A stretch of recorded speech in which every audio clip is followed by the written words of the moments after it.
Believe it or not, I'm actually quite happy about these lawsuits that have gone up against Binance and Coinbase, because what this is going to do is going to force these big organizations, these centralized exchanges, for a change to fight for cryptocurrencies.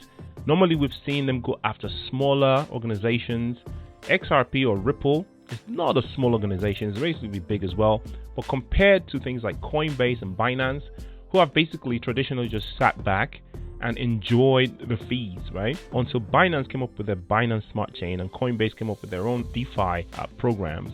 They were basically a fees organization, right? They sit back and they collect fees when you trade. They collect fees when you get liquidated, they steal your funds, etc. But now they're having to put their money where their mouth is, right? So the government is going after them and they're going to have to fight, right? They can't just buckle and fold like Bittrex did, right?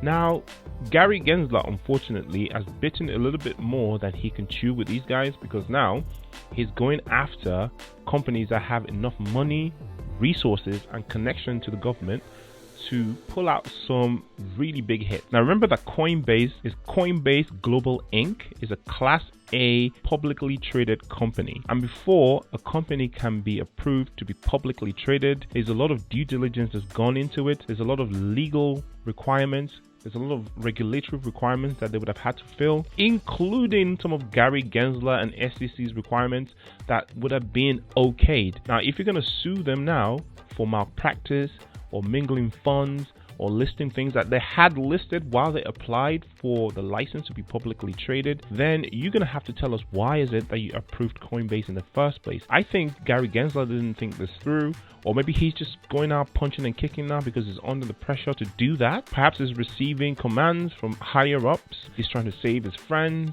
He's trying to save the Fed now.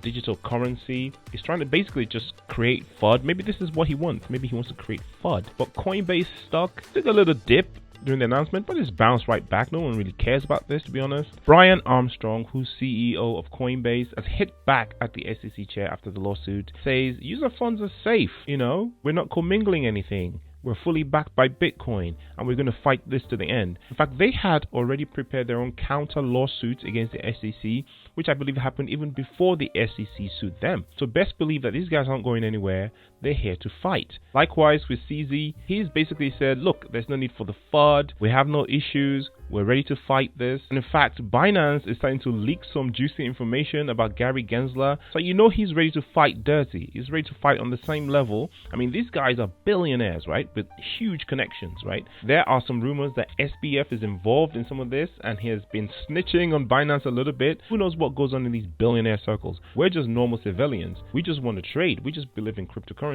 These billionaires with these massive organizations have their own beefs that they've been dealing with. Just not too long ago, we had Binance CEO and Coinbase CEO tweeting at each other. Coinbase CEO had to come up and say, oh, we've got enough. Binance CEO had to say, hey, we've got everything backed. BNB's been attacked since then. Coinbase has delisted a whole bunch of coins. But now, instead of having these guys fighting each other, we're having them fighting on the same team. And that's what we need. We need these big, colossal guys to gang up together and fight the SEC, sue the SEC, and get some clarity in regulation so we can get all these nonsense out of the way and march forward into the future with Web3 technology, blockchain, cryptocurrencies, and the information age. I will see you guys in the next video.